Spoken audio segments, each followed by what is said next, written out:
I mean, I just find it really interesting. Here, this is the Talk about politics everything. of place. Because there's just so much to talk about. Prove ourselves worthy of the majority. Millennial History. Welcome to Millennial History. In this podcast, we talk to millennials who lived big events in recent world history from up close. In this episode, we meet Chris, Agnes and Michael. They all grew up in Ireland and Northern Ireland during the final years of the Troubles. Northern Ireland is part of the United Kingdom. The Republic of Ireland is its own country. The Troubles is a name for the long and messy conflict that played out mostly in Northern Ireland. There were two camps. Those who wanted to see Northern Ireland and the Republic of Ireland united. They were mostly Catholic. And those who wanted Northern Ireland to remain part of the UK. They were mostly Protestant. Michael grew up in a border town in a Catholic family, Chris in Northern Ireland in a Protestant family, and Agnes in between these cultures in both Ireland and Northern Ireland. The conflict has very deep roots and touches all of life. That's why we've made 2 episodes. This is part 1, on a sense of danger, colonialism and community. Here's what you can expect.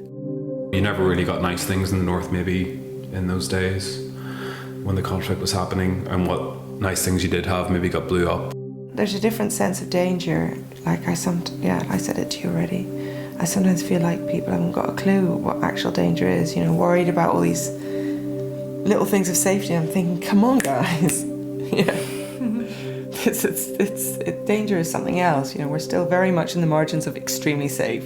Sometimes when people talk about the European Union and the idea of, the preservation of peace for 70 years or, whatever like that, you kind of think, well, that's only if you're content to think of Europe as France, Germany, a couple of just centralized states. Yeah, comfortable with contradictions, I think, is a good thing that people from the north have. Because I think you run into contradictions all the time. Like, you have one set of values, but then you have to act in a different way. My name is Andrea Voets. I am a musical journalist. I'm joined in the studio by composer and sound designer Luke Dean. And all of the music that you will hear has been offered by musicians from Northern Ireland and Ireland.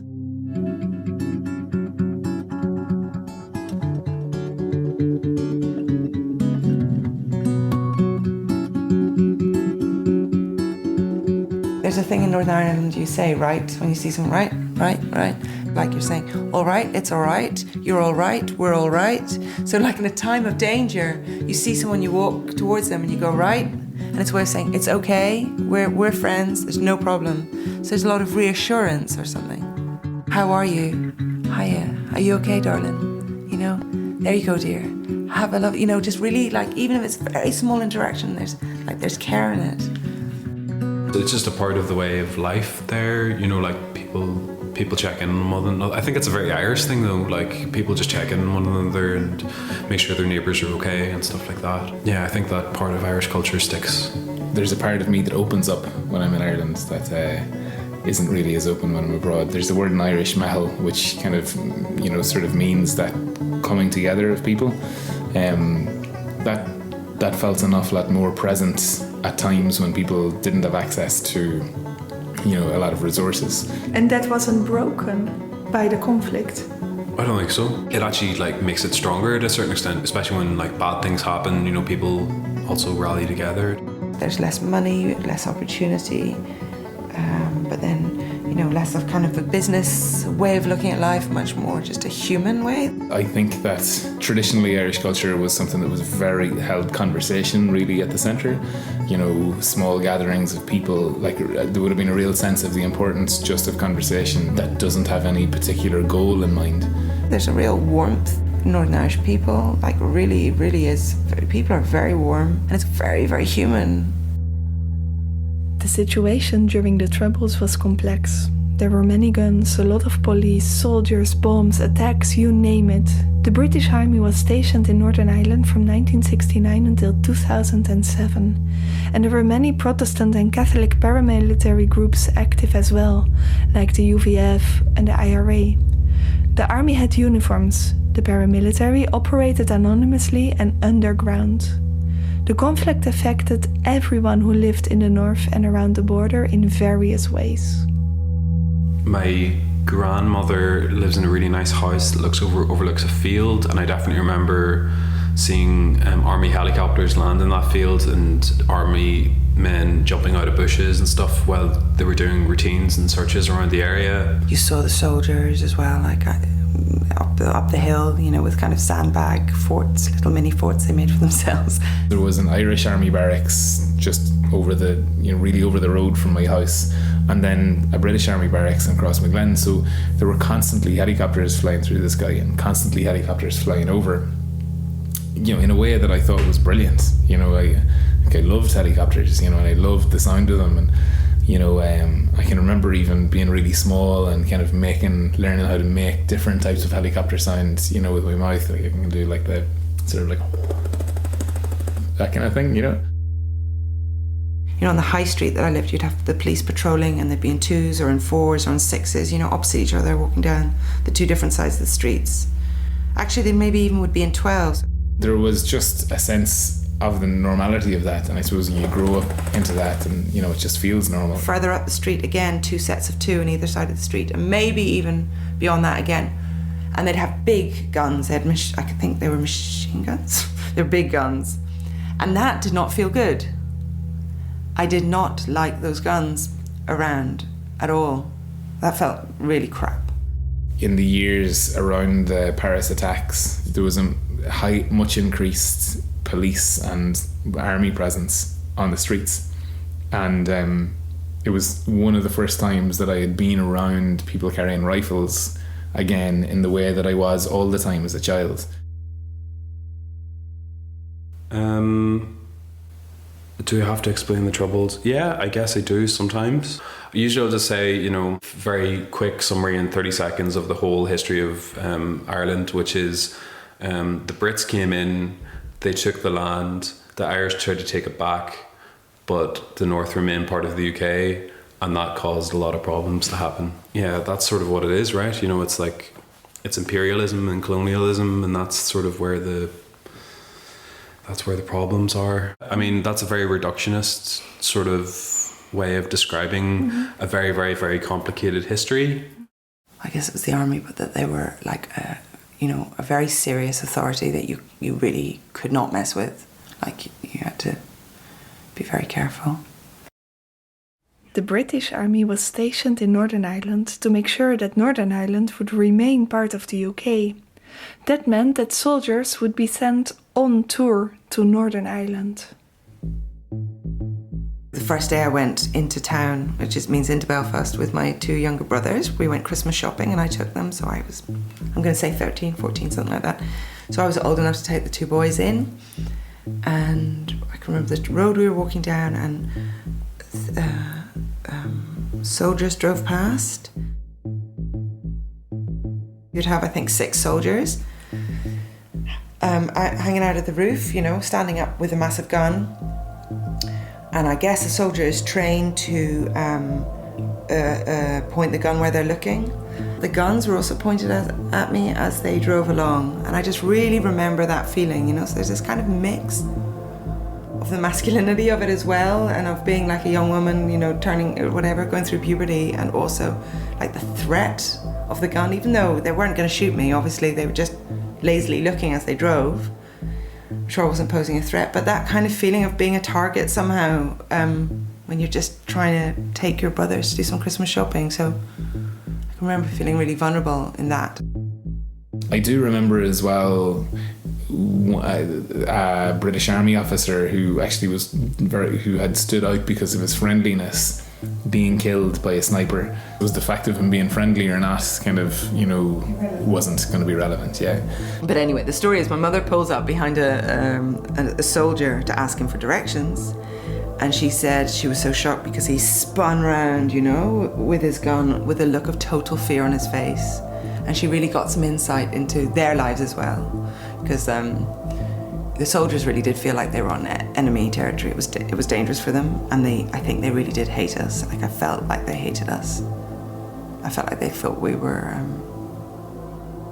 I don't know, felt like if they looked at you, they thought, stupid little Irish bitch. She's probably, she could kill us. There's a different sense of danger. I sometimes feel like people haven't got a clue what actual danger is, worried about all these little things of safety. I'm thinking, come on, guys. Danger is something else. We're still very much in the margins of extremely safe.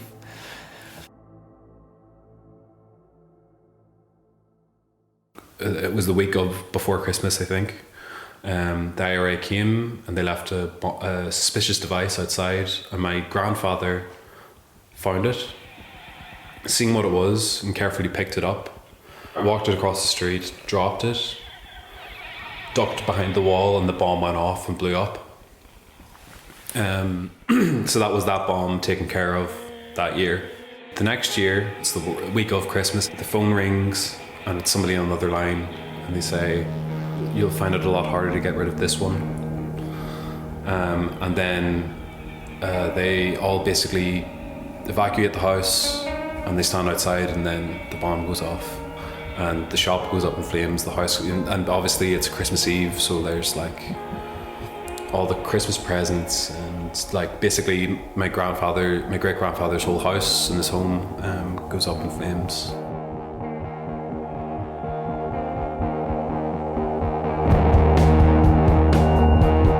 And my dad said that actually that was the best thing that ever happened to my great grandfather, because he had insured the building, and he was in his 50s at the time. So when the bomb went off, he got his insurance money, and it meant that he never had to work again. He spent the rest of his life fishing and spent time with his grandchildren, and he was pretty happy about that. Actually, he lost a lot, but he also got an early retirement out of that bomb going off. There was a gun factory found next to our house, basically. Our neighbour had been building guns. Yeah, our neighbour had been building guns in his garage. It was hilarious because I had a friend of mine from Germany visiting, so his mother hadn't let him come to visit me for a long time because Northern Ireland was so dangerous, and I'd said, ha ha ha ha ha. People, don't get shot in Northern Ireland, it's not that. You're misunderstanding. So then he was finally allowed to visit. He came to visit, we went for a walk down the beach, we came back, and there were all these guns on the lawn of my neighbour's house, 42 guns or something that had been smuggled in and then he built. And it was police everywhere, army everywhere. It was completely mental.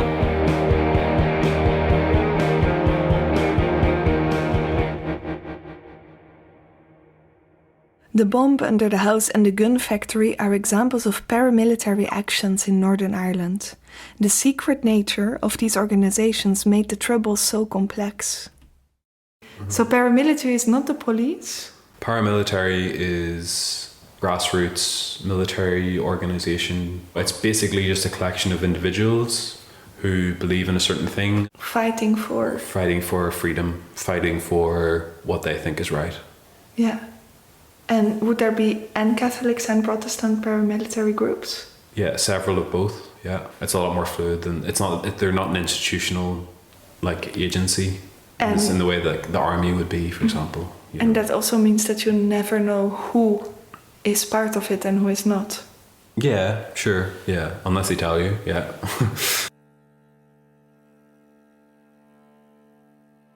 Could also say they're just called terrorist groups because they aren't a state-run group. And that for me is just a fact. So an army, we can say these terrorist groups kill so and so many people, but armies also kill people, But it's just state-run, and maybe it's not terror in the sense that it has a certain level of organization, but in a war situation, I'm sure they just kill people, and they bomb people and they take people out unexpectedly, and they keep the peace, peacekeeping troops going to different countries, and I'm sure it will feel very like the British Army felt like in Northern Ireland, where they're looking at you as a potential terrorist, as a threat, as danger, and as somehow a piece of shit. That was a very strong feeling I had as a young woman growing up. I was like, you just think of me as some little wee Irish whore or something. That's what it felt like, a bit. they were keeping control because there was this paramilitary situation where it's these criminal groups, paramilitaries who, had a lot of authority in different communities, of both sides. So I guess it was like, the sort of feeling was, Northern Irish people aren't able to look after themselves, so they need to be looked after by the army. I do remember even seeing kind of reports on the Gulf War as a teenager and these, occupied territories. And, suddenly thinking, well, up until 1998, that's what Northern Ireland was. It was like an occupied territory, and that, the British Army were manning and running the place. And that's not normal, but to me it was normal. Growing up in Ireland, there is this evidence of a colonial past, and the British Army were part of that colonial present then, But Ireland was a colony. It was a British colony, yeah. So Ireland was colonised by the British. Ireland was a colony, it kind of, there was a point certainly where it existed as, basically for the export of foods. It's not just the Troubles, it goes back a very long way. It doesn't even go that far until you reach the biggest atrocity. Like, I don't know how many people died in the Troubles, 5,000? Something like that, 5,000-ish. But the Irish famine was actually the biggest killer of all. I had an English friend, very posh English friend when I was living in Paris, who I used to buy me chips on the way home, as an apology for the famine, the potato famine. So I would have this thing where he was a lovely guy and very, very polite, and I'm not even sure if he got the joke. I used to, when we'd be passing a chip, where I'd be like, I think you should buy me the chips, really, after making my people eat nothing but potatoes for hundreds of years. So nobody really had access to property, and very, very few people of the Gaelic indigenous population had the right to own property.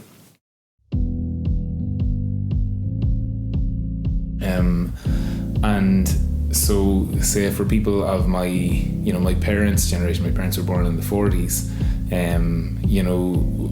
owning land would have been considered the ultimate stability. Prior to that, you've got hundreds of years where they're certainly their grandparents and all of the generations prior to that would have been living completely under the conditions imposed by a foreign landlord. So when I lived in Southern Ireland, we lived on an Anglo-Irish estate. So we lived in the gardener's cottage, which is like a worker's position, on this huge estate with a massive stately home. And they were what you call Anglo-Irish. So they may have lived in Ireland for some generations, but they were English. They saw themselves as English and spoke with English accents.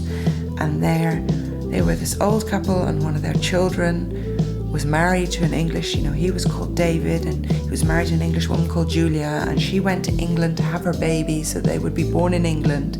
They owned the whole little village there, like they rented it, people had 100-year leases and stuff. So that was left over the colonial past, that was, the English owned the property, in that village anyway.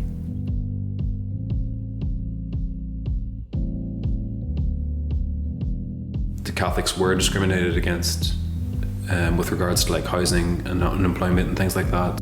So did that mean that in the Northern Irish society you had a stronger position if you were Protestant? Yeah. You did. No question. Still? And still do, yeah, to a certain extent. There still is discrimination that goes on in certain situations, yeah, for sure. The Irish language was suppressed, so it became illegal for people to learn Irish in schools and all of that for a long, long, long, long time. My brother worked in finance in London for years. His accent changed, as in he kind of developed, a strong enough English accent. And because I do have friends who have done that and who have done it because of an attempt to be accepted within a new milieu that they've moved into. It was an Irish, I think it might have been a comedian that was in a serious interview, talking about how he never felt that he got beyond the sense that people thought that he was there to paint their houses, and this would have been in the kind of the 80s, 90s. When I went over to study, people weren't nasty to me, but I sensed, because to them I had an Irish accent in England, so they considered me Irish. They were kind of thought I was kind of sweet, but not to be taken serious or something. So I can remember quite deliberately, but to try and get a more English accent or something, so that I could just have a more of a debate. The thing that always shocked me about Britain is how little they learn about Irish history, about their history as an empire in general. The narrative is very much around adventure and bringing education to the world and discovery, and it's kind of told a little bit like Moby Dick. I thought about it a bit more, and then I was like, oh yeah, the North, it still is colonial. How does that show? That we're being dragged into Brexit when we didn't vote for it. That's the perfect example. We have our own government, devolved government. We made our own vote, and the majority said we want to stay in the EU, and we're still being forced out. Because of the colonialist past that Northern Ireland has and still deals with, we're being dragged into a very weird and fucked up situation with Brexit, and it's going to take a while to fix. So, and nobody really understands how to fix it. And nobody really understands how to fix it because nobody ever really bothered considering the problem to begin with when they proposed the referendum.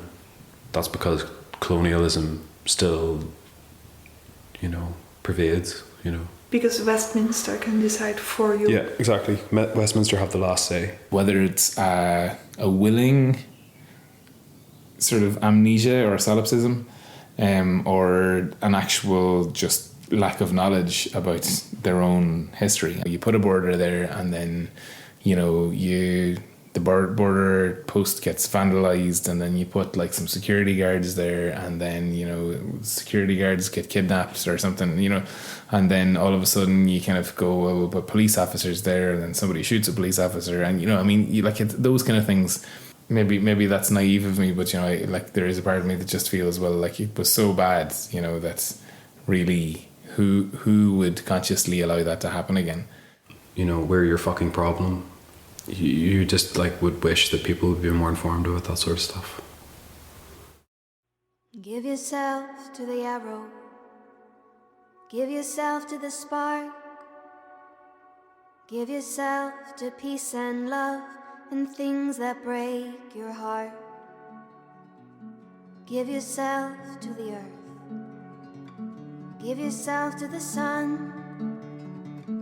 Give yourself to everything that makes you wanna run. Do people here, being outside of Ireland, ever ask you about this history? I think it's a little bit too long ago almost or something.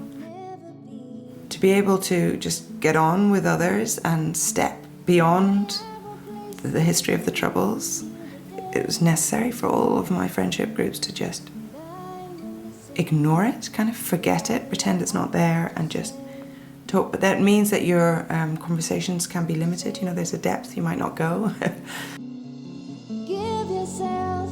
I would get the sense of there being a lot of things that are not spoken about, but I would also feel that there's a very, very strong community ethic. When I go back to Northern Ireland, I can often just cry at the warmth of someone in the shop. 2 years ago I went to do my Christmas shopping, and the lady I was in the shop was about 1 o'clock on a Sunday, and the lady said, do you want to just leave your bags here? That kind of thing, that somebody in the shop on a busy day will just think about this person, think, oh, how can I make her day better? And that kind of thing goes in everything, people want to have a nice time together, do have a nice time together. There was a real sense of community there, where even despite those identity differences, people would look after one another, and people would share the jobs. If you had to go away for a few days, they would look after your farm and milk your cattle and stuff like that. So there's even though there was all this conflict, maybe that family would have known who shot your son. And maybe the other family knew you knew who shot your son, for example. there would still be a sense of community there and people would look after one another in those situations as well. But like, resources are so thin in the countryside that you have to do that. You have to be good to other people because otherwise you've got nobody. Comfortable with contradictions, I think, is a good thing that people from the north have. Yeah, because I think you run into contradictions all the time. Like, you have one set of values, but then you have to act in a different way. Because maybe you have to work alongside someone that you politically don't agree with. You also have to work alongside and live with to a certain extent. You can just let it be. It doesn't need to be rectified and it doesn't need to be sorted out. Like, that's just how life is. And that's okay. And it shouldn't affect how you live. You can still be a good person when you can. Give yourself to faith and hope, and soon you'll make your mark. People want to change things, and people have heart and passion and fire, It sounds also like there was a sort of intensity that comes to life that you almost don't... I don't think I've known that, because life was just life and there was nothing at stake. That's really observant of you, yeah, because sometimes I am like deeply bored by the passive, organized. I do miss like the whoa, that's true. I appreciate the privilege of living in a society that's so easy and regulated and peaceful and free.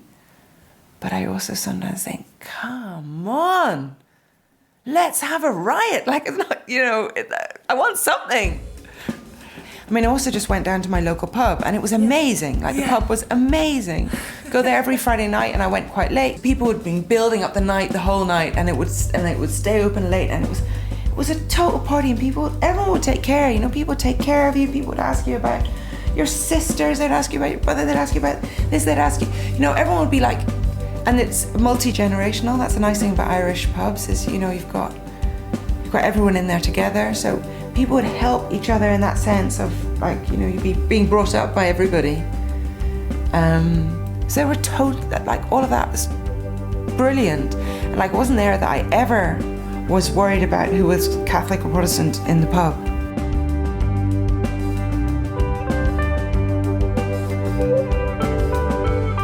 This show was brought to you by Resonate Productions. We make musical journalism about emotional blind spots in society. Many thanks to all the musicians who gave us their songs: Kuik, Grossnet, Junk Drawer, Darry Farwell, The Olem, Kira O'Neill and Documenta. You can find all of them on facebook.com/musicaljournalism. In the next episode, Chris, Agnes and Michael will help us understand what it means to live in a country divided by identity politics, and how to move forward from a place of trouble. See you next time.